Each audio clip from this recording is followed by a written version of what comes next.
Pertama-tama saya ingin menyampaikan penghargaan dan apresiasi yang tinggi atas kerja keras Polri beserta seluruh jajaran TNI, jajaran pemerintah, dan seluruh komponen masyarakat dalam menangani COVID. Itu dilihat masyarakat, dan itu juga saya lihat dan saya rasakan. Kerja keras itu. Dan hasilnya juga sangat signifikan. Sampai hari ini, yang mendorong paling kuat memang adalah dari Polri, telah 440 juta dosis vaksin yang telah disuntikkan kepada masyarakat. Dan hasilnya pandemi COVID mereda. Dan hasilnya ekonomi kita bisa tumbuh 5,44%. Dan hasilnya indeks kepercayaan masyarakat juga menempatkan Polri di puncak teratas pada saat itu. Tetapi begitu ada peristiwa FS,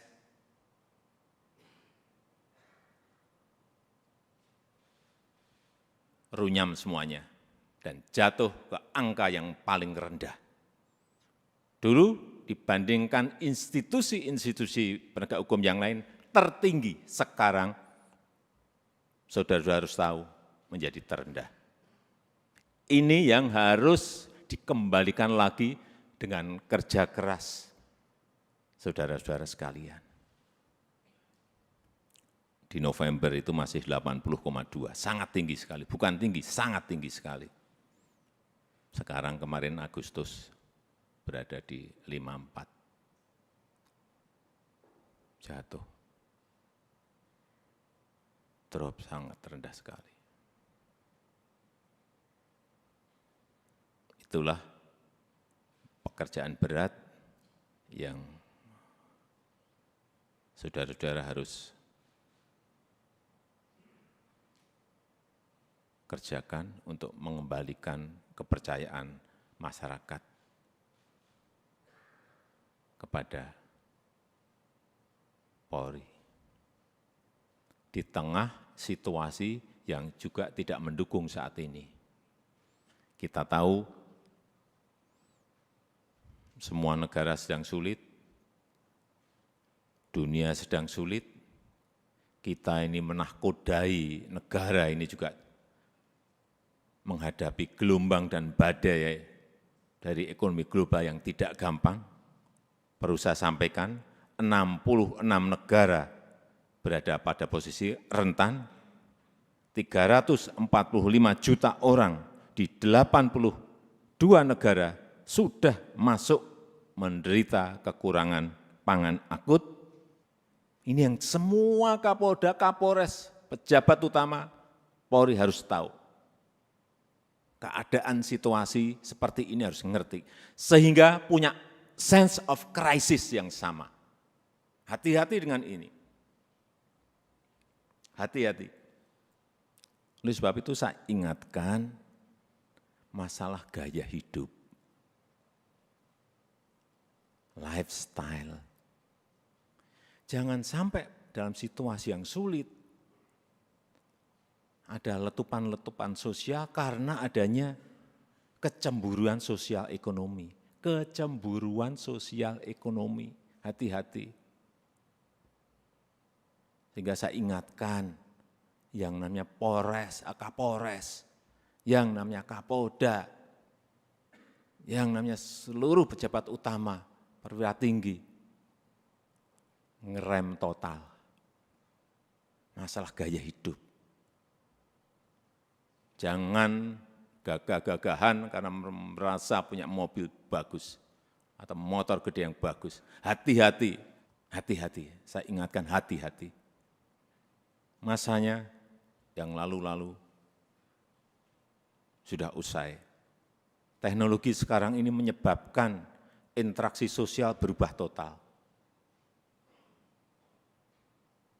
Sosial media bisa mengabarkan bukan hanya TV, bukan hanya media cetak, media online. Pribadi-pribadi kita sekarang bisa menjadi surat kabar, bisa menjadi media yang setiap saat bisa memunculkan perilaku-perilaku kita sehari-hari kayak apa. Meskipun sembunyi-sembunyi. Saya terlalu banyak mendapatkan laporan. Sehingga kembali lagi, gaya hidup, urusan kecil-kecil, tetapi itu bisa mengganggu kepercayaan terhadap Polri. Urusan tadi, urusan mobil, urusan motor gede, urusan yang remeh-temeh aja. Sepatunya apa, bajunya apa, dilihat masyarakat sekarang ini. Itu yang kita harus mengerti dalam situasi dunia yang penuh dengan keterbukaan.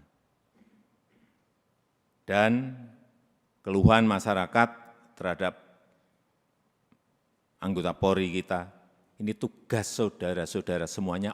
Jadi keluhan masyarakat terhadap Polri 29,7% itu ini sebuah persepsi karena pungli. Tolong ini anggota-anggota semuanya diredam untuk ini.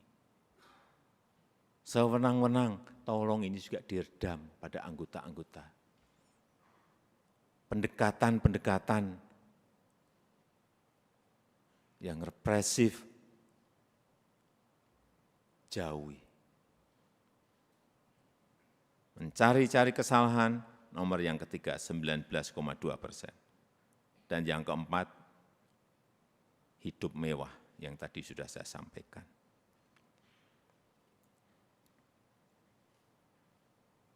Karena Bapak, Ibu, dan saudara-saudara sekalian, itu adalah aparat penegak hukum yang paling dekat dengan rakyat, paling dekat dengan masyarakat, dan paling sering berinteraksi dengan rakyat.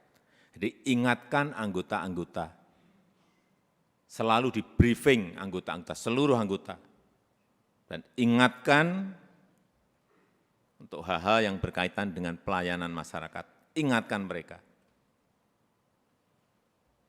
Jangan sampai karena tidak kecepatan kita, yang kedua, rasa aman dan nyaman masyarakat itu, ini masalah persepsi loh. Rasa aman dan nyaman masyarakat itu menjadi terkurangi atau hilang. Karena apapun, Polri adalah pengayom masyarakat. Hal-hal yang kecil-kecil, tolong betul-betul dilayani betul.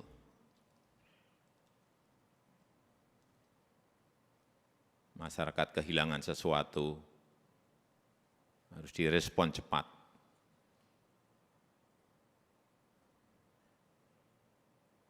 Sehingga rasa terayomi dan rasa aman itu menjadi ada. Yang ketiga, yang berkaitan dengan soliditas. Jangan sampai ini, hati-hati, ini sudah masuk tahun politik. Karena pemilu sudah berjalan tahapan pemilu sudah berjalan sejak Juni yang lalu. Harus ditunjukkan soliditas di internal Polri dulu. Rampung, kemudian soliditas Polri dan TNI, itu yang akan mengurangi tensi politik ke depan. Soliditas. Harus ada kepekaan. Posisi politik ini seperti apa sih? Karena saudara-saudara adalah pimpinan-pimpinan tertinggi di wilayah masing-masing.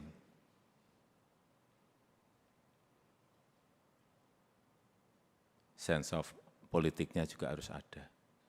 Tidak bermain politik, tetapi ngerti masalah politik, karena memang kita akan masuk dalam tahapan tahun politik. Kalau dilihat, kembali lagi, kalau dilihat Polri solid, kemudian bergandengan dengan TNI solid, saya memberikan, bolak-balik saya sampaikan, saya memberikan jaminan stabilitas keamanan kita, stabilitas politik kita pasti akan baik.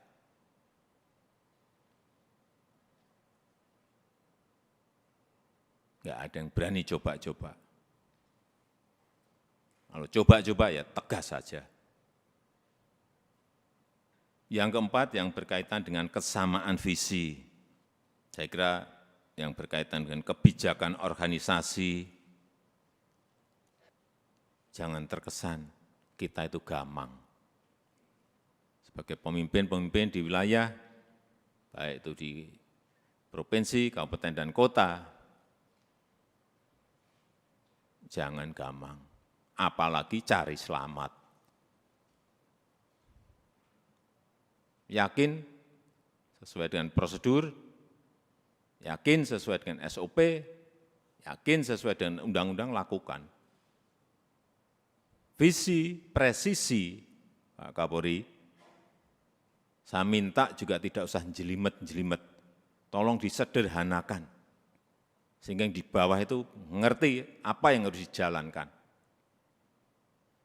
Apa sih kalau disederhanakan? Ya tadi yang Kapolri sampaikan tadi. Polri sebagai pelindung, Polri sebagai pengayom, dan Polri sebagai pelayan masyarakat. Intinya akan ke sana. Presisinya itu apa? Jelasin sekali lagi, secara sederhana dan jelas. Sehingga gampang ditangkap visi itu. Yang kelima, yang berkaitan dengan penegakan hukum. Jangan sampai pemerintah dianggap lemah. Jangan sampai juga Polri dianggap lemah.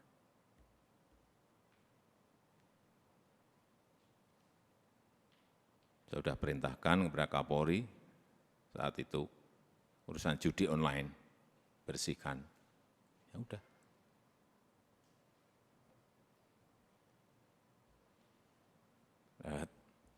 Saya enggak usah bicara banyak. Saudara-saudara tahu semuanya, perintah ini tahu. Dan penegakan hukum untuk yang berkaitan dengan narkoba. Ini yang akan nanti bisa mengangkat kembali kepercayaan masyarakat terhadap Polri. Dan kalau ada sebuah peristiwa, itu segera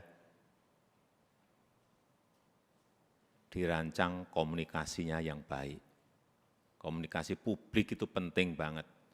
Jangan terlambat, jangan lamban. Sehingga yang muncul nanti kalau lambat, yang muncul isu-isu yang lain. Sekarang ini sekali lagi era sosial media, hitungannya detik, hitungannya menit. Sudah bukan hari lagi. Begitu ada sebuah peristiwa kecil, dan saudara-saudara menganggap ini kecil, sehingga tidak ditangani, dikomunikasikan dengan baik, dengan kecepatan, membesar menjadi sulit untuk kemudian diselesaikan lagi. Ini tidak berada pada posisi yang normal. Dunia sekarang ini.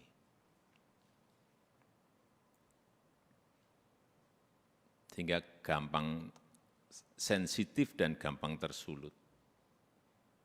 Untuk menumbuhkan optimisme harus menciptakan hal-hal yang baik. Dikontra dengan itu. Dikontra dengan prestasi-prestasi, dikontra dengan komunikasi yang baik.